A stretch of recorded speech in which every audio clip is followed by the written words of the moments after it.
webinar titled Skill Her, Skill India. Wishing all women and girls out there a very happy Women's Day. I'd like to thank the distinguished guests, panelists, and of course, our dear viewers for attending the third session for today called Livelihood and Entrepreneurship. I request all the panelists on screen to please be on mute while they're not speaking. This is just to avoid an echo.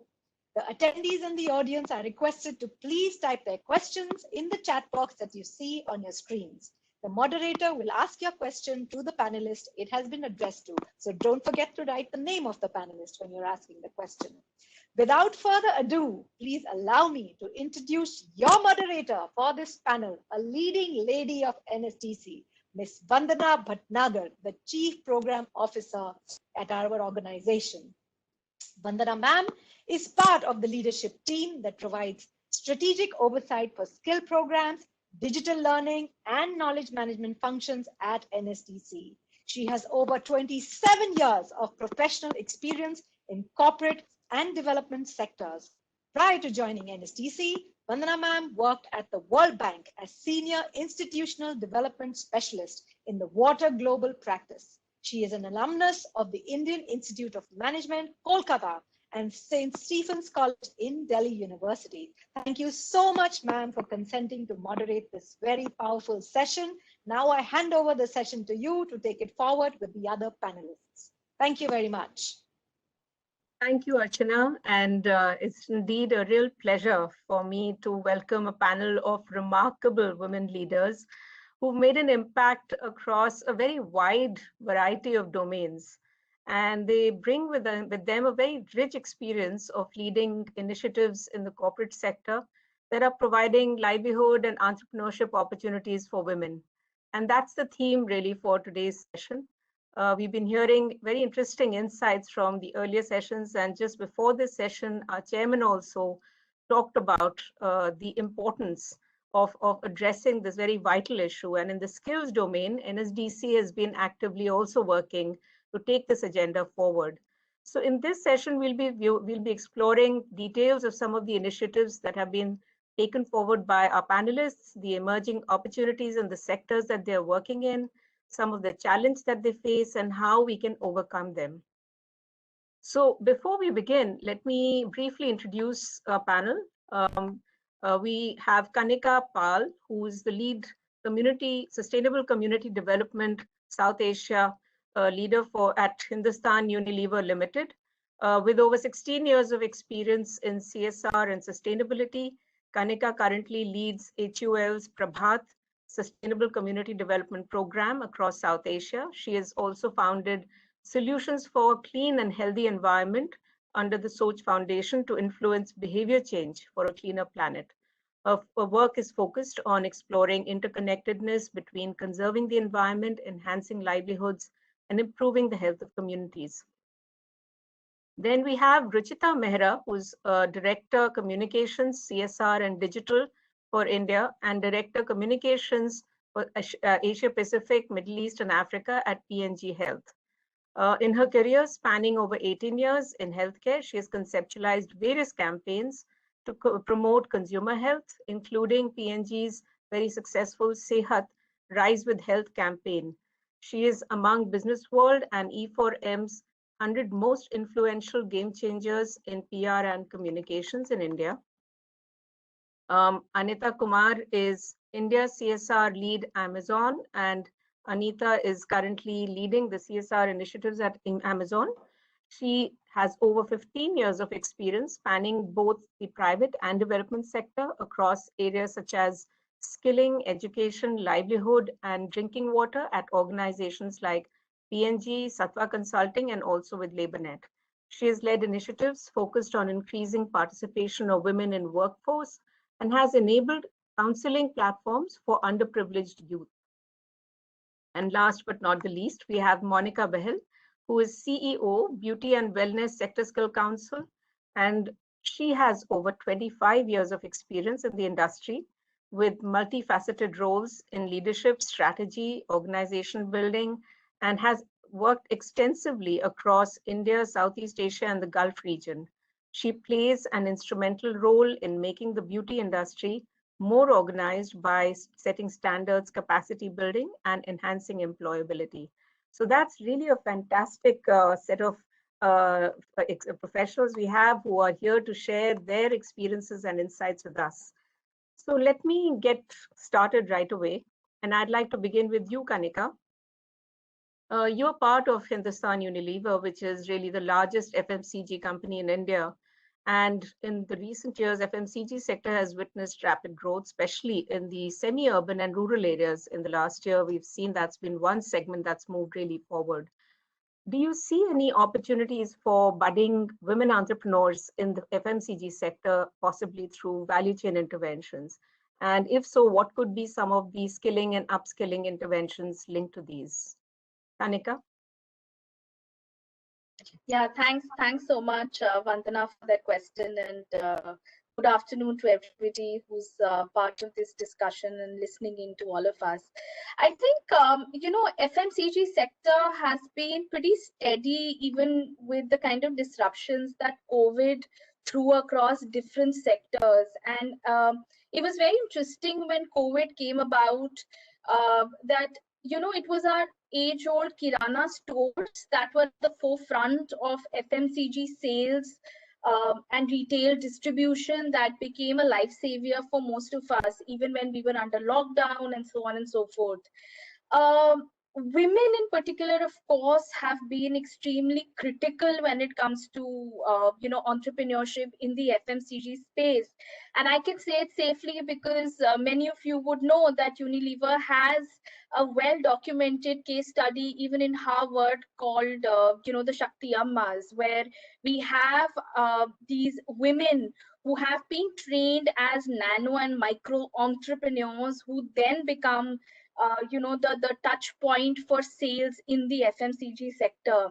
And interestingly, what Unilever has done is try to increase the portfolio and therefore the offerings of the Shakti Ammas, where it's not just about FMCG products, but also products of value from other corporates such as Pidilite, etc., which may be possible to get more of last mile delivery through the Shakti Ammas. So how is it that you enhance income of women in rural areas while they continue to serve the population base of a particular village or a district is something that's very, very keen to and key to the FMCG sector. What has happened over the years is that with digital infusion, there has been an opportunity of upskilling of a lot of entrepreneurs at the rural areas for digital. And of course, COVID made it amply clear that the way forward is going to be digital. And therefore, how do you have more of digital payments?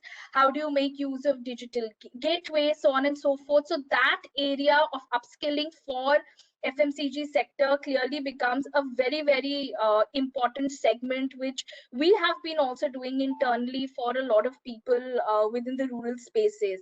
The program that I lead in Unilever is called Prabhat, and there specifically under Livelihood, we have been running programs which are both for skilling as well as entrepreneurship. And I think we've made very conscious decisions that while we may be looking at retail sales kind of short-term courses under skilling, under entrepreneurship, we actually look at value chain based interventions that can finally add more value to women while they continue to stay out of their homes. So one example that I want to share with everybody is a program that we are running called Project Move, which enhances the income of dairy farmers using big data through an application called Move, wherein most women who dairy farmers end up being women, most women actually log into the application. They're able to feed their real-time data of what they're feeding the cow, how has been the health of the cow, what vaccination has been given, not been given, infusing that with physical influences of horticulture specialists, veterinary doctors, so on and so forth. We end up giving them technical knowledge as well as data management through the digital application, where they can track the input of the cost, see what interventions are needed for the cattle from artificial insemination to vaccination, get actual hand holding by the physical visits by some of the experts that we have impaneled under the program. And finally, they are able to actually up the quality of the milk, increase their income, and lower the input cost, all scientifically done. Now, this has been a great game changer for us when it comes to our factory locations and communities around Punjab and also in UP. And places where we are present in UP, for example, are extremely rural. So for us, in the FMCG sector, we are also now trying to see how can we by upskilling these dairy farmers also make them an active part of our own value chain, so that as we continue to grow, our communities grow with us, and this becomes a win-win situation for everybody in the villages itself. So this is one example that I wanted to land. The other thing that I want to speak within the FMCG sector specifically is also that wherever you may have your manufacturing, it is not just the FMCG sector as it is understood in terms of providing goods which are fast moving, but also what helps our consumers and communities to thrive better. And under COVID, we've also started looking at jobs of future and entrepreneurship opportunities for things like sanitation workers, telemedicine entrepreneurs. So here too, women have a great opportunity to become nano and micro entrepreneurs. And these are some of the other additional areas that we are working with our women in our communities. That's fantastic, Kanika, and actually really fascinating to see how we are leveraging at HUL digital technologies really to take forward ideas and interventions which were earlier being done in a more probably in a physical format. So I think this is something which I'll explore further in the next round with you. But coming to you, Rachita, you've worked in the healthcare sector leading CSR and communication operations of leading pharma and consumer companies. Do you see an opportunity of integrating livelihood and entrepreneurship opportunities with public health programs under CSR? In the last year, public health and healthcare has really gained salience. So it'll be really good to hear what could be some of the models that could be explored, and if they are being implemented, what are these looking like? Sure. So firstly, thank you for having me here. As I just shared, with some people, I actually came in the morning and I thought maybe I'll spend about 10 minutes, before my session, and I've not been able to leave leave my laptop because the discussions have been amazing. So thank you. I think we need to do more of this. Coming now to your question, probably I'll first start with the role of skills and capability building in CSR. So to me, not only in public health, but in any CSR program, we need to bring in a component of skill and capability building, because that's really the only way to make a lasting change. Because as corporates, there's only that much time in which you can intervene in a particular geography or in a particular project, right? And eventually you move out of that community. So unless we have really brought in livelihood, we've brought in skill building, those programs will really not stand the test of time. So that's really important, and that should be part of the design. And that's actually the approach that we tend to follow for any CSR program that we do. Coming next to the about bringing in livelihood. So I'll talk a little bit about our flagship program, which is Sehat. So I represent P&G Health here, and Sehat is our CSR program, wherein we've identified public health as a core focus area.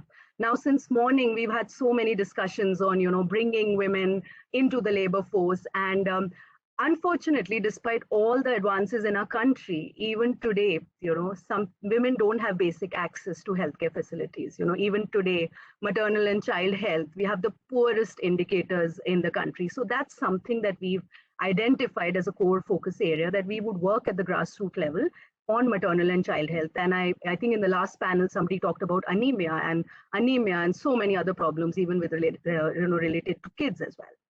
So for that, one of the first programs under Sehat is in collaboration with the Public Health Foundation of India. And the name of this program is Swasth Sakhis. So again, a very, very interesting model, wherein what we have done is we are working in 3 states of the country with plans to expand all over the country. Wherein with Public Health Foundation of India, we've identified women from the community to take up the role of entrepreneurs and become Swasth Sakhis. What do they do? So Public Health Foundation has a technological innovation which is called the Swasahayak device. So it is basically the size of a laptop and allows you to do 33 tests at one go, even without connectivity.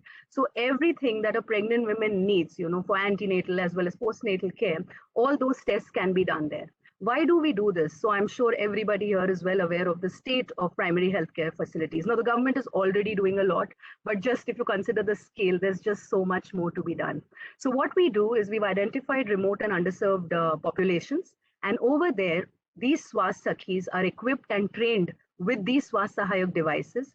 They go out into the communities. They reach out to families. They digitize the health data of the families. They identify pregnant women.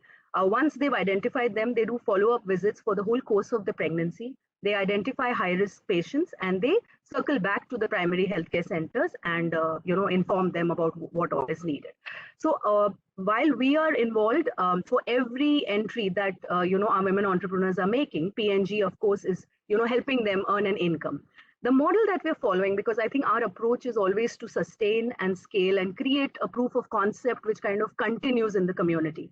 So for 2 years, we intervene in every community.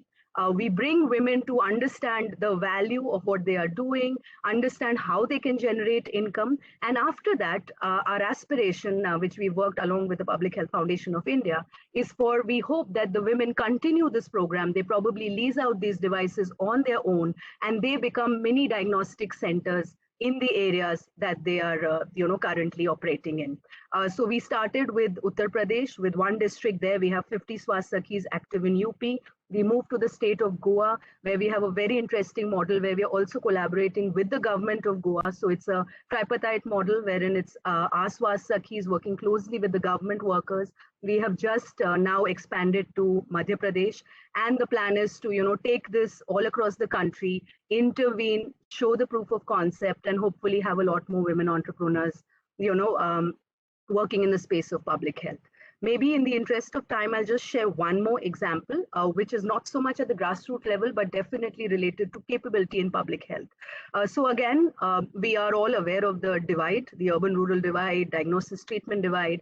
As it is, we know that there are less medical professionals for what is the real need of the country. But more importantly, there are hardly any public health professionals. If you even look at the numbers, and in a country like ours, no program can actually work unless you have a public health carer. So that's something that we conceptualized with Public Health Foundation of India, who are probably one of the few institutes who actually run a Masters in Public Health program. And what we have instituted there is the P&G Health Scholarship Program, wherein we identify students from disadvantaged backgrounds, deserving students, also from states, where health indicators are not the optimal. And they are our P&G Health Scholars, and thanks to the scholarship, they are now pursuing a career in public health. The caveat that we've also put in is we would like all of them to give back to the community once they finish the course for at least 2 to 3 years. And we are now going to expand this also into a fellowship, so that for the first year after they pass out, we kind of help them find their footing, start to actually work at community level, and then they choose how they want to take it forward. So these are 2 programs. Maybe I'll take a pause here and hand it over back to you. These are really fantastic, Rachita. I'm absolutely fascinated by these interventions, and clearly very deep interventions. So really the idea of becoming mini diagnostic centers is really quite compelling. So Anita, I think it'll be really good to hear from you. Amazon Saheli has been really enabling a number of women to become very successful entrepreneurs through the Amazon platform. But there are challenges, and these could be technological challenges about not knowing really how the interface works, or there could be internet access issues.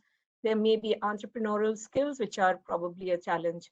So it'll be good to hear from you. What are some of the ways you look at overcoming these challenges? What are the kinds of initiatives that you think could be taken to scale to impact a wider set of beneficiaries? Thanks, Vandana, and happy to be here. Now, just to start with some context first, early last year, Amazon India took some very important pledges. We said we would digitize 10 million MSMEs, we would enable $10 billion of exports and create incremental 1 million jobs in India by 2025. Now, the reason I'm bringing these pledges to the fore is because for us, actually, Amazon, Saheli, and Karigar are business initiatives, right? I lead the CSR here. I don't directly lead these programs, but we believe, they're front and center of our overall business strategy as well. And over the years, we've, invested a lot of time, energy, initiatives trying to figure out how to bring more and more small sellers and more niche sellers. And which is why today we have over 10 lakh artisans and weavers. We have about 280,000 women entrepreneurs on Saheli, right? And just as context, over 50% of our seller base are digital entrepreneurs from smaller towns and cities of India, coming from all kinds of remote corners. And the recent, Great Indian Festival during Diwali actually saw participation from over 99% pin codes of sellers, on Amazon. So just to kind of give you the diversity, yes, there are huge sellers, but there are also extremely small sellers. And now, what does a marketplace like Amazon, can do to level in a way the playing field, which is absolutely today not leveled, right? And as a business, there are two things we can do and which we try and do, right? One, we try and reduce the friction which a small entrepreneur faces in order to get onto a platform like ours. So how do you do that is one. And the second is, how do you enable customer discovery of products, which means how do you promote these products once they are on your platform so that you sell more, so that you make more profits. Now, on the second thing, we've actually been relatively more successful. We've been reasonably seeing some, reasonable success because of multiple kind of initiatives we've tried over the years, right? For example, the first thing we realized through our own insight is most customers, including probably myself, yourself, we go on a platform like Amazon with a very specific search in mind. We want an item, we go there, we search for it. Whereas if you look at categories like handmade products or women-based products, these are not search-based items. These are more, people want to browse, they want to see different items, and then they buy. And one of the things we've done to enable this is to create a separate storefront itself for a Saheli and a Karigar. And these are very India-specific initiatives, right? You don't see them in rest of the Amazon geographies. And a few things we did to kind of promote products on these kind of storefronts was, for example, in June 2020, to to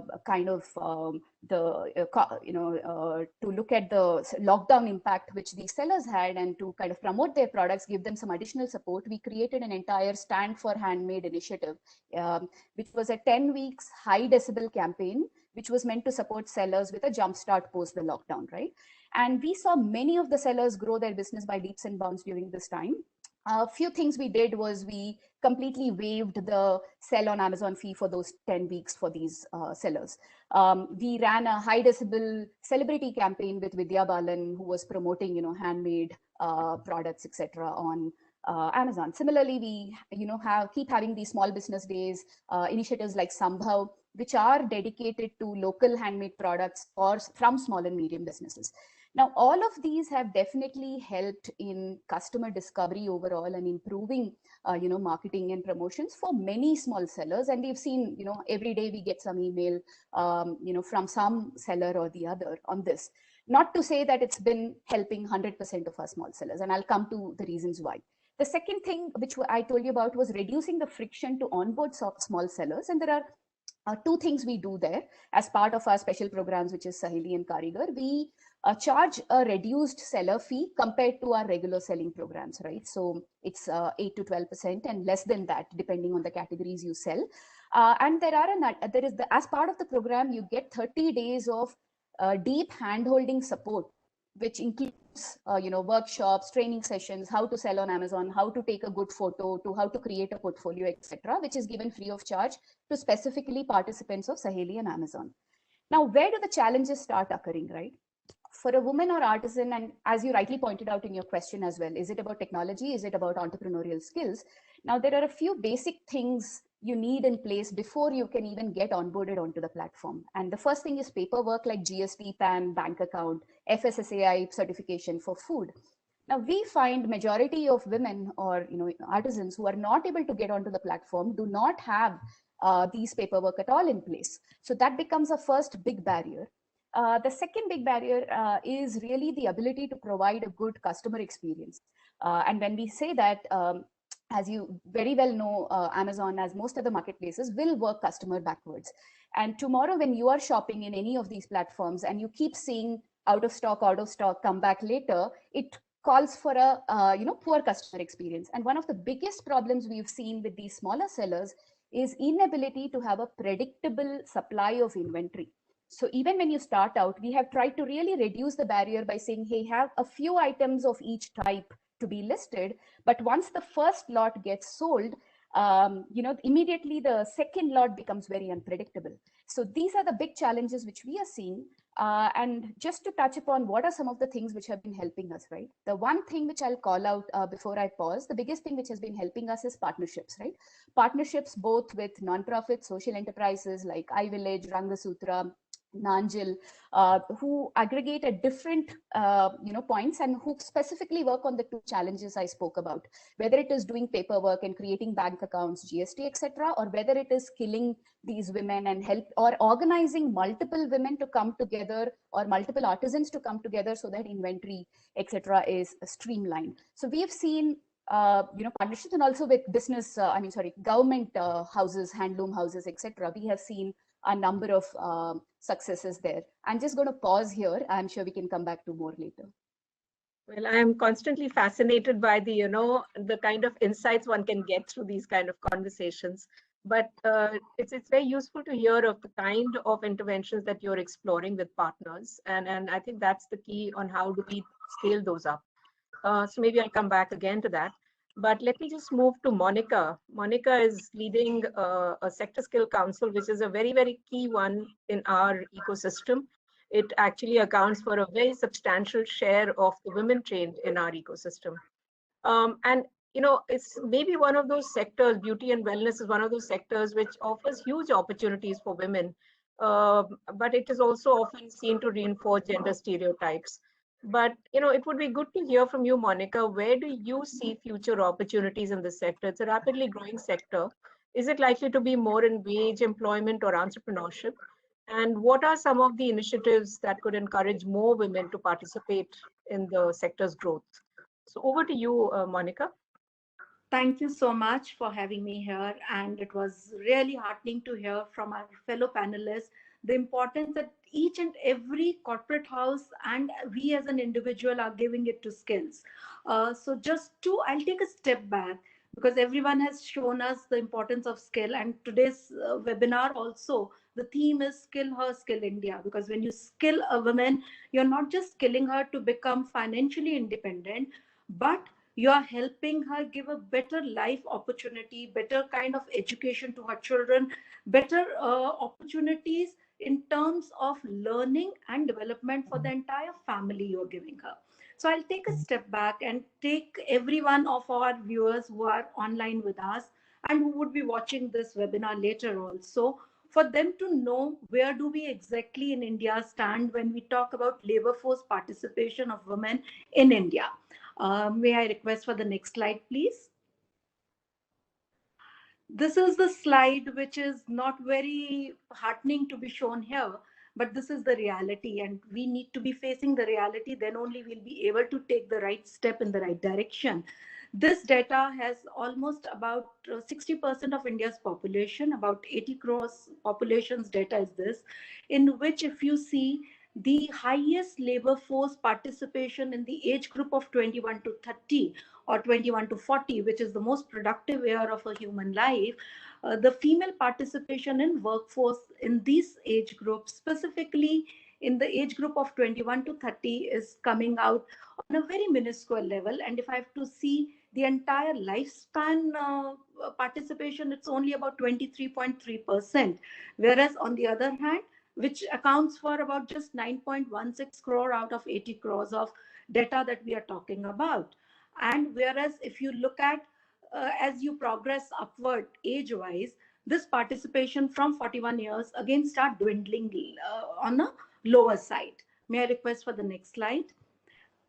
The next slides correlate how this workforce participation is responsible, the I would say the divide that is responsible because of the skilling opportunities not being given to women at the right age, and as a result they are left to attend to domestic duties. If again you will, I'll take everyone's attention to the block of 21 to 30 years of age group, where attending to domestic duties is the primary responsibility of female population in India.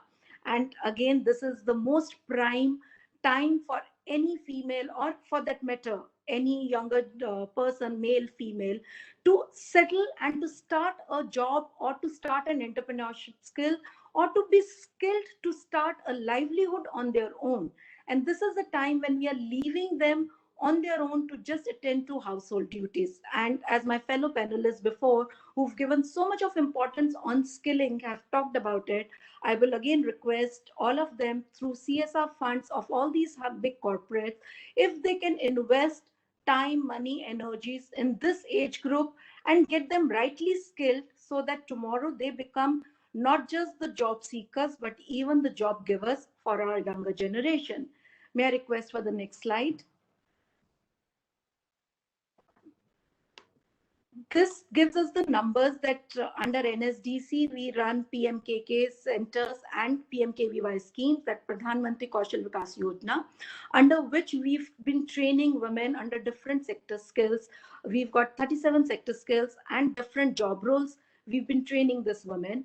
Since I am representing Beauty and Wellness Sector Skill Council, so I will be talking about the quantum of trainings that we've done, which has led to women entrepreneurship as well as wage employment for these women. And the training conducted are generally, which are exclusively for women, are beauty therapists, customer care executives, hairstylists, and yoga trainers also. PMKVY even runs an RPL, that's recognition of prior learning, under which a certification program is run, which ranges from 12 hours to 60 hours, for professionals or for workers who are in the labor workforce but do not have any skilled kind of a certificate, for them to either negotiate their salaries better or to look for a change in a job opportunity if it demands as of right now. And under this, under PMKVY 2.0, we've trained 21,86,995 women under RPL scheme under NSDC. May I request for the next slide? These are the numbers as Vanna ma'am had just shared. Can you please move to the next slide? Till the time the next slide comes, I'll just run you through the numbers. As she rightly mentioned, that beauty and wellness is one sector where it's more skewed towards women being in this industry. But again, the trends are changing. The consumer is changing. Initially, if I talk about 20-25 years back, the consumer of beauty and wellness was also 70% women and 30% men. But today we proudly have about 65% women and about 35 to 40% men being utilizing our services. And when we talk about the job roles and the trainings being done, there are new job roles that are coming in, like yoga trainers. If you look at the hairstylists, you look at yoga instructors and the spa therapist, as well as the assistant spa therapist. These are the job role where the intervention of men is also being taken care into the skilling ecosystem. Overall, under Beauty and Wellness Sector Skill Council, we've trained about 7.18 lakh students, under which, yes, 5.2 are women. But again, some sectors are gonna be women dominated. So we are proud to be representing that. Now coming to the question Vanna ma'am had asked me, yes, slide is, thank you so much. I'll not need this slide anymore. Coming to the interventions that you've asked for, yes, again, through CSR trainings and the CSR funds, I would request if the big corporate houses, while they are giving training in the different fields that we are talking about, and specifically in beauty and wellness, if we talk about, if a startup kit can be provided to the trainee at the end of the training, once they finish the training and they've certified for that program, if a startup kit can be provided, it goes a long way for these individuals, not just to keep seeking for a job as and when it's available, but become a wage employer on their own. The pandemic has led to a position where, yes, there was a disruption in the entire market. As a result, our sector being one, after the healthcare sector, beauty and wellness is another sector where the trainee or the person who's giving services, the service provider, has to work in very close proximity with the customer or the client. So there was obviously a little hitch initially when the lockdown had opened up. People had gone into do-it-yourself skills kind of a stuff, and entire Amazon, I would talk about, or the websites were talking about how can you do your own facial, your manicure, pedicure, your haircut also. But happy to share here that business coming back. We are seeing that opportunities coming back. About 80% of the business has already returned as per the last quarter. Until February, 85% of the business has been clocked in. Now, giving opportunities, whether the question was, is it a wage employment or it's an entrepreneurship? This is one sector where age is not a limit. You can start learning the skill as and when you find that you have time and this is your passion you want to continue with. Secondly, the threshold from being a job seeker to a job giver is such low that there are different schemes under government platform. There's a Bharti Mahila Banking Loan Yojana, which is run by SBI. There's a Nirvana program, which is run by NSDC itself, where these women who come from underprivileged segments of the society and are trained and have the enough know-how on how to be conducting the services are handheld, and the threshold that's needed for these women through CSR, which can be done by the corporate, which is currently being taken care by NSDC also, is as low as 50,000 to a 1 lakh. You just need to invest this much money from them becoming a job seeker to becoming a job giver to two more of the trainee partners that they've been trained with, because the infrastructure requirement is the least that you need. You need two cutting chairs, a salon setup, which will need two mirrors, one bed, and that's it. You're good to go. So this is one. And plus, I'm very happy to announce here that Bharati Mahila Bank through SBI has a scheme called Shringhar, in which they give loans up till 60 years of the age is the upper limit. And these loans are given only for an entrepreneur who would like to either set up their own salon or they want to enhance, they want to go to the next level of buying new equipment, upgrading their salon facilities, or even if they want to pick up stuff like a travel kit. The trend now, what we've seen post lockdown is there's a lot of trend which has come from the platform aggregators like Urban Company, Yes Madam, where it's a on-call kind of a job opportunity which is available, where women have their own responsibility of making sure that they take all the sanitized equipment to the client's home. They are well trained, and a lot of our students are working under these platforms. And they become their own masters. They work for 4 hours in a day. As a result, she's able to take care of her household duties as well as what we've seen in 21 to 30 years. The domestic duties is the most important responsibility that we give to women.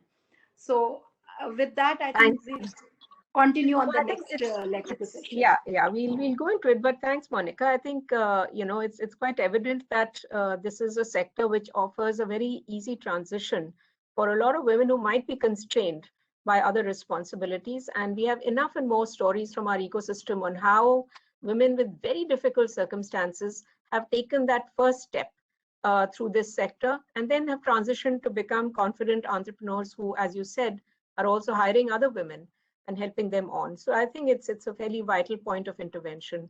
But we'll go around another round of questions, and we do have a bit of a time constraint. And in case anybody has questions in the audience, please feel free to add your. I just want to go a step further into what you had shared earlier with us. And since there are a lot of your engagements which are focusing on rural areas, what have been some of the challenges that you've seen being faced in mobilizing and training women? And in particular in rural areas, are there any suggestions that you might have. And I'd like to just open this point to the other panelists also, that wearing your CSR hat, if there are any thoughts that you wish to share, please feel free to do that as well. Kanika, over to you. Yeah, Vanna, I think that's a very, very important question that you've asked, because, a lot of times when we end up designing programs for the community and women in particular, it's so important to understand what is the grassroots level reality and what enabling environment is needed before we drop training programs and modules, and think that these are the sectors where women can potentially be and can get income generation. Just on that point of enabling environment, I just want to highlight 2 3 things which to my mind are extremely critical, and possibly is a recipe which can be utilized across different states and geographies, simply because we know the constraints in any state for a woman, or even in urban spaces, could be the patriarchal mindset. And for a woman to get out of a house suddenly for a training program and then to earn can lead to a lot of skepticism within the community, especially in her household. And therefore it's so important for us to break down what enabling environment means for a woman at the grassroots level. So firstly, is there something that we can help her with while she continues to be in her house, to get upskilled and therefore earn income by just being in a house, so that there's a comfort that comes for the family, that the woman is not stepping out. You just cannot overnight imagine that a woman will be mobilized, trained, and she will be out there in the open going out for economic empowerment or income generation activities if she hasn't really moved out of her house for decades and generations. So it's very important to understand the grassroots reality and start by asking, what is it that I can help the woman do within the confines of her home? Building on that, I think it's very important to include the men folk in the conversation. You don't want a woman to come back to a house where the family is grumpy, or there is any incident of domestic violence because the man of the house has been rubbed off the wrong way. So therefore it's very important to include the men in the conversation and help them understand through counseling and decision making, wherein enhancing the income of the woman means enhancing the income of the household and the community. We all know there is enough and more said and written and documented through research that a woman earning invests back 90% of her income back into her family and communities, compared to just 35% for men. So I think building on inclusion in the decision making and conversations with the men and the elders of the family can help in a lot of enabling environment being produced for the woman if she has to become an active member of the workforce outside. And the third and very important thing, which at a systemic level needs to be done at the community, is the safety. We cannot have women get out after being trained and have them come out of their houses if the environment outside her house is not safe for her to become a part of the active workforce. So to my mind, we've seen a journey where women would just come and get trained on things like tailoring, beauty, because it enhances their brand value for marriageability in the community. From that stage to really focusing on women becoming active part of the workforce definitely needs these three things. One is a safe environment for her, and therefore work at a systemic level on safety. Second is inclusion of the family members, men folk, with her in her decision making.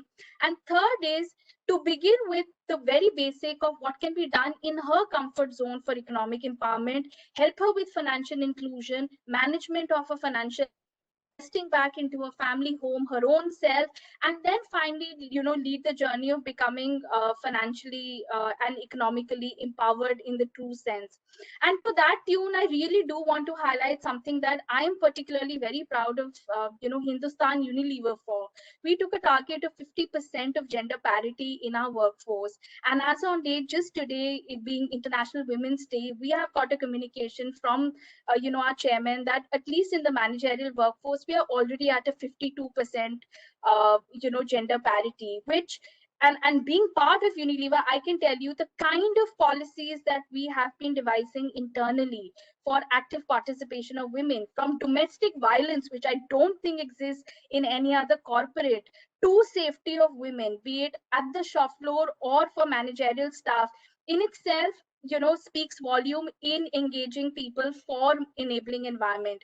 While we're doing this at a corporate level within the corporation, we also have the responsibility as a business to have campaigns that influence more people, more communities, more urban spaces in being more inclusive for women. So just recently, we've launched the campaign on Unmute, #Unmute, which is to speak up against violence and support women in the workforce. So, to my mind, a lot of work needs to be done at a systemic level, and corporations need to look at the picture holistically when they're working with women, both at urban spaces as well as rural areas, because the challenges that we face, I think, are agnostic of geographies and socioeconomic divide. Thanks, Kanika. I think that was very succinct and very, very relevant, the 3 points that you've highlighted. And it's true, there's a systemic intervention apart from just the individual that is being targeted. So Ruchita, this really brings me to you, since you have a lot of experience of designing marketing and communication strategies. What would you say would be some of the key approaches that could be followed to enhance the reach of CSR programs or even other programs which are targeted towards women and creating an entrepreneurial mindset? I think it follows well from what Kanika talked about in terms of engaging. So I'd like to hear from you, Ruchita. Absolutely, and I think Kanika has already made quite a few pertinent points, and I agree on her, most agree with her on all of them. So what I would share probably is from my observation of how corporates approach CSR, things that I have learned also from our programs. So I think the first thing when we are designing the programs, we have to now start moving beyond pilots and beyond projects. And this is something I've been even hearing from government partners that, please don't come with a pilot to us. If you are very serious, let's talk long term. And I think it's high time, because pilots don't really achieve the sustainable, the vision that we have. So I think it's time now we stop the pilots. I think there's enough and more information available, and go always to, and as corporates, try and build scalable, sustainable, replicable models, build proof of concepts, that the government can then take forward, or, local partners can take forward. So that would be number one. Number two, something that I think we've all been guilty of at some point of time, which is, going with a top-down approach that I am passionate about maternal and child health. I feel I should work in UP, and, I go and do that program. But I think it's time we be more bottom-up. So yes, while you could think that this is an idea that I want to work with, I think it's very important that, when we take it actually to on ground, we must work with the women communities as well and take their ideas to build it up. And I think this is something that, I would be focusing on going forward as well, that now that I have certain experience already with the models, I would love to have local voices share how can, we make them stronger. Coming now to the third point, which is about so a lot of trainings are done. I mean, if you look at corporates all over, right, there's so much happening. But I think livelihood creation has to be built in, because, we just go, we reach them, we train them, and we're out. So unless we kind of show the path to how this can help you earn, I think our job is not complete. So probably as far as possible, whenever corporates are designing programs, try to bring in livelihood creation as well. Kanika already talked about this, right? So building the intervention around her life and her ecosystem is very, very important. So how much time does she have? What is it that she cannot do? Even incremental, right? Like, I remember with our Sakhis, to suddenly give them a digital device and they are now doing diagnostics. I think you have to literally handhold to get that level of comfort. So I think it has to be incremental, and we have to support them through that uptake of technology as well as the new skills that we bring to them. Again, Kanika spoke about the role of the family, the men in their lives.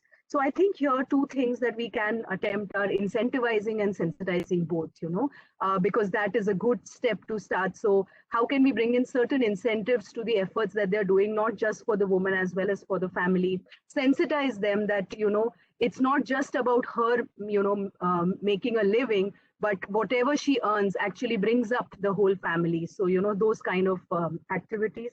And probably last two, help them build networks, because again, eventually we will move out. But there's lots that the government is doing. There are self-help groups that exist. How about we connect them so that, eventually they have a support and a network of their own each time they want to do something. And probably the last one, something I'm very passionate about, is how can we come together across sectors to make programs happen. Now we can't do it because of various guidelines that, with our companies, as well as how we can work with the government. But probably a dream CSR program would be, for example, I would like, the women to be mini diagnostic centers. Can then a microfinance partner come in and help them, lease out the device? Can then somebody from manufacturing come in, help them create? So, if we could say, and maybe organizations like yours can make it happen, take a geography, bring together 4 to 5 different CSR partners. And I think that would be a really impactful program. So hopefully someday we will get there. So that's, Well, those are such great thoughts, and maybe you have some partners sitting around here itself, from technology to the kind of outreach we have through some of the companies here represented. But I do agree with you completely that we need to now look at what are the scalable models. I often talk to people that it's the difference between a boutique industry, or if I open a boutique shop, versus something what Big Bazaar does. One has to be able to see what is scalable. That's the way we'll really hit impact and create the necessary change that we need in the country. But now, just coming to you, Anita, I wanted to hear from you. There is obviously the whole concern about the dropping female labor force participation rate. And of course, there might be some positive reasons why it's happening, like Manish mentioned in his intervention about income levels rising, women opting out, but there are also very many negative factors. Now, the social factors, which a lot of you have referred to, on how it's difficult for some of the women to step out. Many of you see technology as an enabler, and in that it could enable remote work, working with the gig economy. Any thoughts from you, Anita, on what could be the models where corporates could play a role to enhance some of these models for entrepreneurship and livelihood for women? And anything that Amazon is doing from a CSR point of view would also good to hear. Thanks, Vandana. I think firstly, we have to, I think most of us already know technological advancement do not automatically mean equitable access. And I think the previous panels did touch upon, the mobile digital divide when it comes to gender. And we know we have enough data to prove that, out of 80% men who own a mobile phone, it's only 59% of women who have access, or only 16% of women in India have access to internet.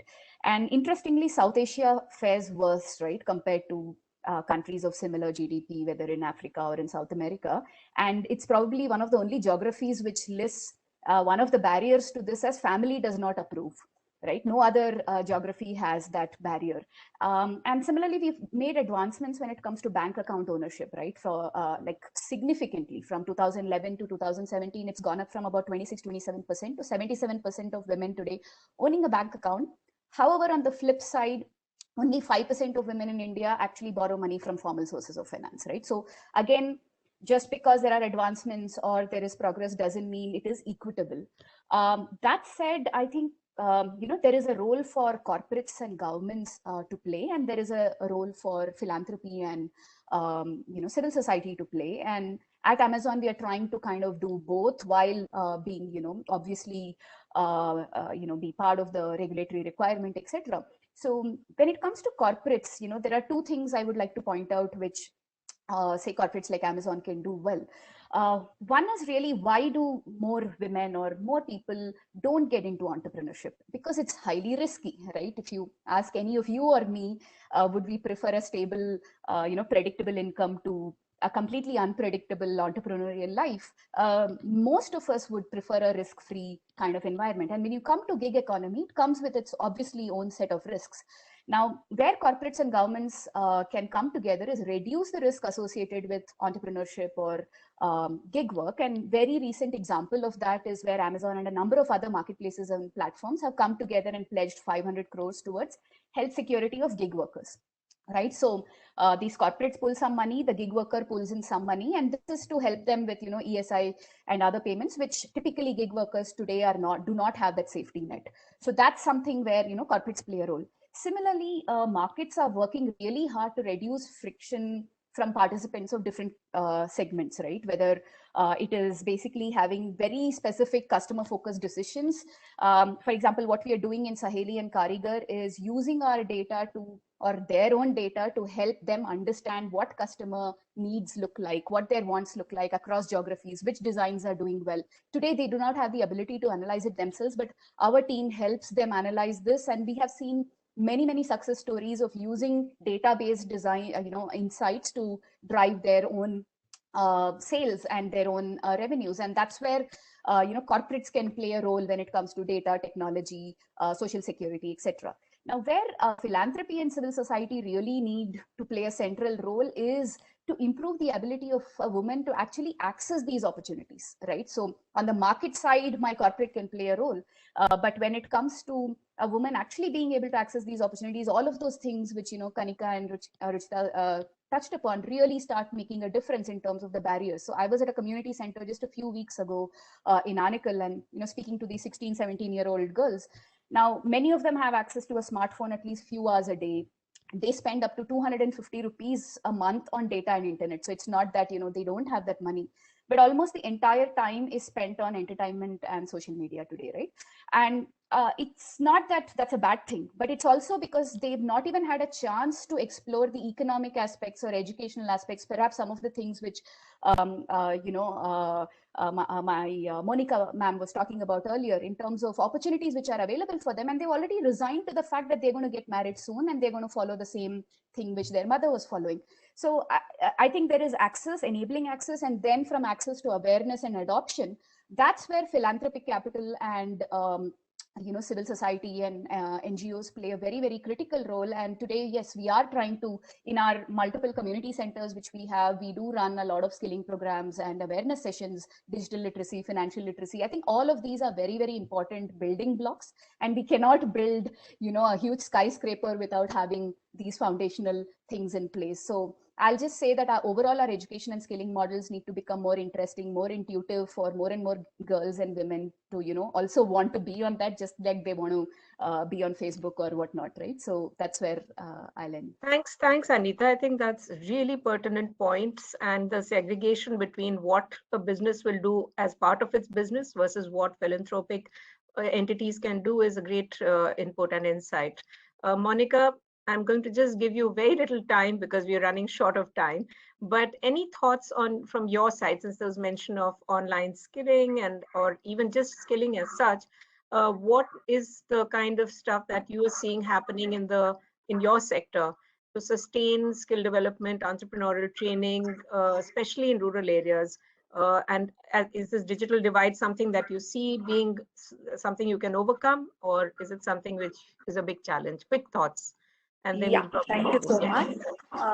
Yes, as Anita just mentioned, the importance of including digital skills and the skills in the education itself.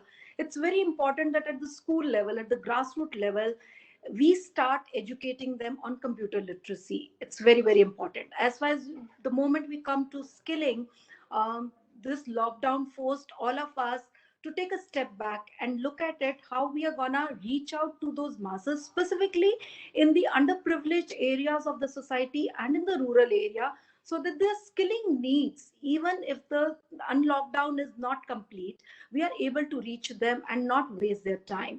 As a result of which, Beauty and Wellness Sector Skill Council had started an online learning portal where the complete theoretical training, the demonstrations are given online. But yes, as we are talking of skills, and skills is something that needs to be done with hand. And unless you've done it yourself, you do not get skilled. The practicals happen under the supervision of the teachers. But when we come on the digital divide, we have started the online TOTs and TOAs. In these last 9 months, we were forced not to conduct trainings in an offline mode. So we've developed the system backend, and similarly, rest all the other SSCs and NSDCs also developed, where the online training of the trainers and the training of the assessors has happened online. One, I would say the positive impact of social media on our sector is that people who are interested in beauty and wellness are on all the social platforms, whether you talk about Facebook, Insta, because it's to do with looks and the feel. So at least the digital divide, and as Anita was just mentioning, that they spend monies on getting the data packs of 250 rupees or whatever, they are attached and they know how to use, at least for the beauty and wellness sector skill council. We have that advantage, but we need to reach out to them. But to give them the financial literacy, this needs to be included in all the skilling programs undertaken by government, undertaken through NSDC, through SSCs, and through corporate. It's very, very important. Then only we can cover the divide between being entrepreneurially ready to being financially ready to take up the gig economy in a bigger way. Thank you so much. And I think that's a good note to end on. We do have very little time left, and I would say actually run out of time, but just to mention amongst the questions, one is, Monica, for you to share some details of the Shringar scheme. So maybe you could, put that on the chat separately if there's any link where they can access more information. I do want to leave one quick bit of information to our panelists who come from different corporates, that apart from the training programs we run through our training centers, we also have a lot of extensive engagement in schools as well. And through the government's program on vocationalization of education, we reach out to close to 10,000 schools across the country. And many, many programs are run there. So some of the points you mentioned about orienting girls on what economic opportunities they could explore, that could probably start right from there. And then take it forward, of course, in a more structured way. But I think there's really food for a more follow-up conversation with some of you, and I'll hopefully have that opportunity to have those conversations. But thank you so much for all your insights, and very, very good to have heard from you. All the best in your endeavors. Thanks again. Thank you so much. Thank you for having us here. Thank you. Thank you.